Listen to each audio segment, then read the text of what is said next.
Hay un punto muy interesante. Esa oposición obedece tal vez a dos factores. Uno, la defensa de la riqueza de la tierra, y otro, el no aceptar que era necesario una apertura para darle espacio político a las FARC, o solo el tema de defensa de la tierra.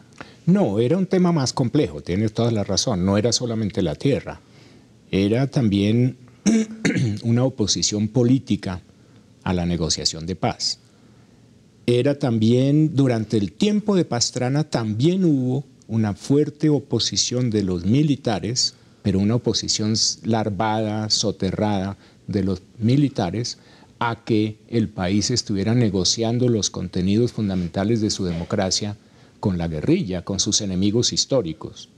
También allí hubo una oposición como la había habido originalmente durante el tiempo de Belisario Betancur, cuando el general Landazábal Reyes se oponía a las negociaciones de paz y a la tregua. Pero Alejandro, usted que conoce tanto el conflicto, ¿hubiera sido igual tal vez para los paramilitares respaldar el proceso de paz de manera que fuera incluyente sin que los afectara a ellos y acabar con este conflicto en vez de radicalizarlo armándose y creándole la oposición al proceso de paz, así fuera mal diseñado como aparentemente o evidentemente estaba? Había un obstáculo fundamental y era la insistencia de las FARC en que, como una precondición de la negociación, el gobierno tenía que desmontar el paramilitarismo. Las FARC estaba leyendo la situación en ese momento como si los paramilitares fueran un apéndice de los militares. ¿Y el Estado colombiano? Y del Estado. En ese momento ya no lo eran. ¿Por qué? En ese momento habían cobrado una autonomía propia, estaban autofinanciados, habían entrado de lleno al negocio del narcotráfico y por lo tanto podían financiar la guerra, y en ese momento ya habían comenzado a cobrar el botín de tierras, de presupuestos municipales y regionales, el asalto a la salud, el asalto a las obras públicas, y por lo tanto ya eran... Cuando ese asalto quiere decir que se tomaron el presupuesto de la salud, el presupuesto de las obras públicas para administrarlo en beneficio de ellos al tiempo que hacían las obras. Eso es lo que después se nos destapó, ya durante este gobierno de Álvaro Uribe, como el escándalo de la parapolítica. Pero eso había comenzado desde esa época, en el sentido de que los paramilitares, que comenzaron como guardianes de territorios y de fincas cobrando unas contribuciones, rápidamente se dieron cuenta que podían avanzar hasta hacerse dueños de la clase política regional en las zonas de mayor influencia y luego subordinar a esas clases políticas y a esas administraciones regionales para comenzar a lucrarse de ellas.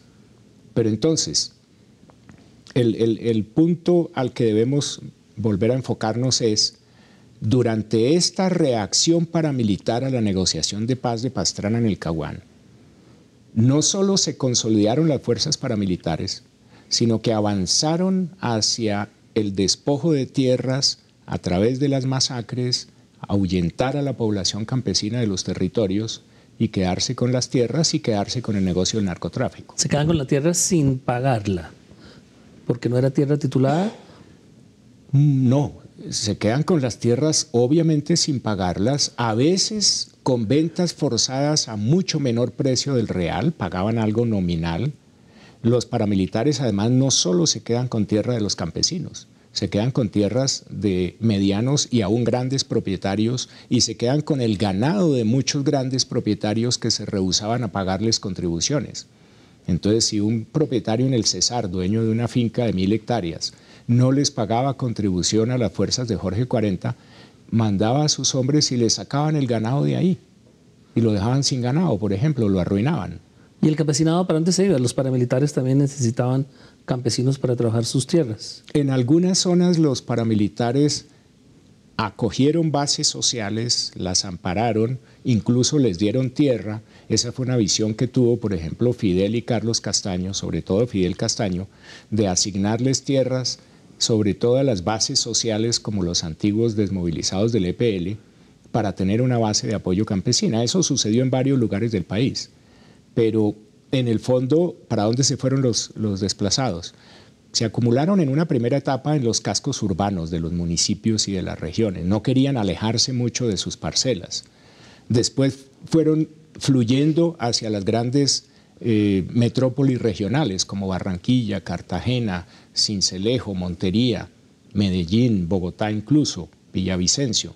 Durante este periodo, en los últimos 10 años, ha crecido extraordinariamente la población marginal, tugurial en las grandes ciudades con desplazados. Colombia desplazó 3,5 o 4 millones de personas en 10 años, las desplazó del campo hacia las ciudades. Además del desplazamiento natural por la atracción que generan las ciudades. Además de ese, sí. ¿O está incluido en esos 3,5 millones la migración natural campo-ciudad? No está contabilizada, no. Uno también tiene que entender que la llegada de la guerra a una región deteriora totalmente el sistema económico de esa región y derrumba la producción. Y por lo tanto, la guerra genera tanta pobreza que a su vez la pobreza desplaza población. Ambas cosas concurren y forman el mismo resultado. Pero yo quería llegar a enfocarnos a la transición política que hubo de finales de Pastrana y de comienzos de Uribe. Adelante. El problema que yo vi con la llegada de Álvaro Uribe al gobierno fue, en primer lugar, Uribe, digamos, fue elegido presidente como resultado de la oposición del país a las negociaciones de Pastrana en el Caguán. Eso es evidentísimo. Pero, ¿qué cuadro encontró Uribe cuando llegó al poder? Encontró que el Estado no tenía control territorial de medio país. Acuérdate que a finales de 2002, a mediados del 2002, había como unos 200 municipios del país sin fuerzas de policía, porque en el gobierno Pastrana, cada vez que la guerrilla atacaba a un cuartel de policía de una población, el castigo que el gobierno le hacía a esa población era retirarle su puesto de policía. De tal forma que el país tenía un 20% de sus municipios sin policía, bajo el poder de la guerrilla. Y tenía por lo menos otro 30% del territorio nacional bajo el dominio de grupos paramilitares. Tenía unas fuerzas armadas que, es cierto, habían comenzado a modernizarse y a fortalecerse en la última etapa del gobierno de Pastrana. Plan Colombia. Cuando comienza el Plan Colombia. Y el general Tapias jugó ahí un papel clave en configurar la modernización y reforma del ejército necesaria para comenzar una ofensiva contra las guerrillas. Y relegitimar la fuerza pública. Y relegitimar la fuerza pública. Él hizo una tarea muy seria y que hay que aplaudir, de volver más serio y más profesional la fuerza pública. Y eso fue un avance grande, pero el dilema que tenía Álvaro Uribe era o seguir haciendo depender la seguridad de fuerzas paramilitares privadas, que todo el país sabía que se habían vuelto grandes carteles del narcotráfico, con control territorial de áreas de cultivo y de rutas de exportación, o eliminar a esas fuerzas paramilitares, sacarlas del juego.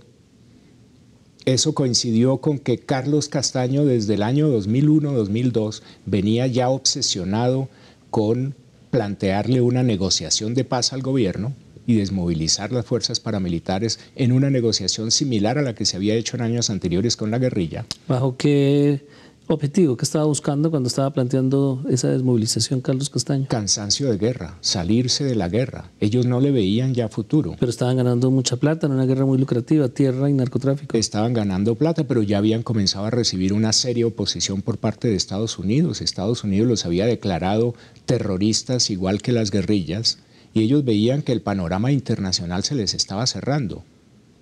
Y cuando uno está en la guerra se hace para llegar a la paz, se hace para terminarla. Para llegar al poder. Para llegar a la paz, que puede ser el disfrute del poder, pero de cualquier forma la guerra no es un fin en sí mismo, es un medio. Carlos Castaño tenía la lucidez suficiente para saber que tenía que salirse de la guerra en algún momento de alguna forma.